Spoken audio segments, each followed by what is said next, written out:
জাতীয় কংগ্রেসের নতুন একটা শাখা সংগঠন রাজীব গান্ধী পঞ্চায়েতি রাজ সংগঠন,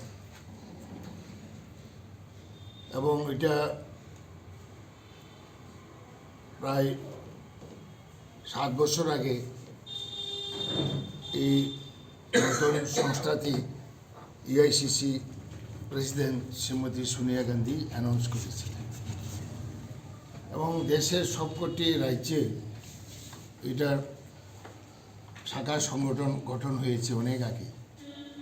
এক সময় প্রথম এই শাখা সংগঠনের চেয়ারপারসন আমি ত্রিপুরার জন্য মনোনীত হয়েছিলাম। এখন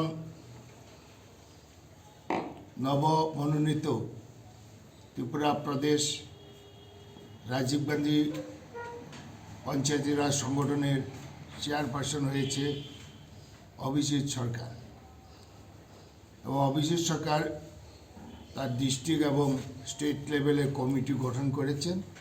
এই প্রথম মিটিং, এবং আমাকেও আমন্ত্রণ জানিয়েছে, আমরা এসেছি। মেইন উদ্দেশ্য হচ্ছে যে পঞ্চায়েত রাজ ব্যবস্থা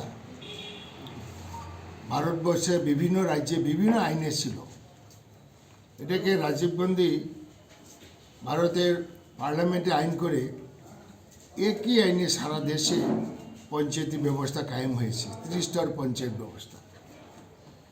এই বিষয়ে কংগ্রেস থেকে জনগণকে আরও বেশি করে সচেতন করা পঞ্চায়েত রাজ ব্যবস্থা সম্পর্কে, তার জন্য ভারতের জাতীয় কংগ্রেসের এই একটা শাখা সংগঠন গঠন করা হয়েছে। তা আমি বিশ্বাস রাখি অভিজিৎ সরকারের নেতৃত্বে আমাদের এই ত্রিপুরায় প্রত্যেকটা পঞ্চায়েতে এই পঞ্চায়েতি রাজীব গান্ধী পঞ্চায়েত রাজ সংগঠন গড়ে উঠবে, এবং যে উদ্দেশ্যে এই পঞ্চায়েতি রাজ ব্যবস্থা কায়েম হয়েছে ওটা যাতে মানুষে সচেতন করে তুলবেন, এবং জনগণের মেইন ভিত্তি হচ্ছে গ্রাম লেভেল। এবং রাজীব গান্ধী যখন প্রধানমন্ত্রী ছিলেন, তিনি একটা জিনিস উপলব্ধি করতে পেরেছিলেন যে দিল্লি থেকে, কেন্দ্র থেকে দেশের মানুষের জন্য, একটা গ্রামের মানুষের জন্য 100 টাকা যদি মঞ্জুর করে সেই লোকটার হাতে পৌঁছতে 25 টাকা পৌঁছে না। সেই জন্য এই আইনটা করা হয়েছে, যাতে যে টাকায় দিল্লি থেকে একটা গ্রামবাসীর জন্য, দেশবাসীর জন্য টাকা মঞ্জুর হবে, তাতে 100% পাওয়া যায়। এটা হচ্ছে এই পঞ্চায়েত রাজ ব্যবস্থা, এবং এটার ব্যাপক প্রচারের জন্য এআইসিসি থেকে এই নতুন সংগঠনটা করা হয়েছে। এবং আমরাও অভিজিৎ সরকারকে নতুন প্রেসিডেন্ট হয়েছে, আমরা সর্বোচ্চভাবে সহযোগিতা করব, যাতে এই রাজ্যে এই সংগঠনটা যাতে একটা শক্ত সমর্থ হিসাবে দাঁড়িয়ে মানুষের পাশে থাকতে পারে।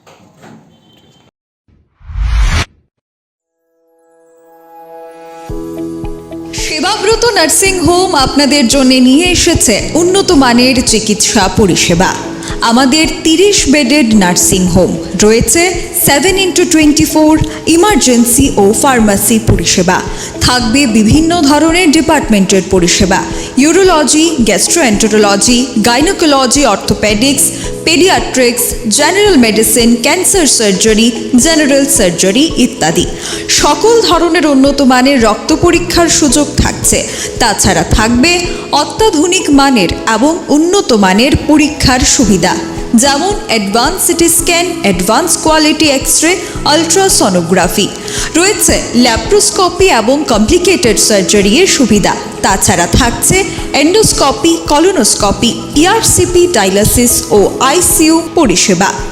Sebabrata nursing home, Chinaihani, Ushabazar, airport road, Agartala, Paschim Tripura. বিস্তারিত জানতে যোগাযোগ করুন 8336804266 অথবা 9999363625 নম্বরে।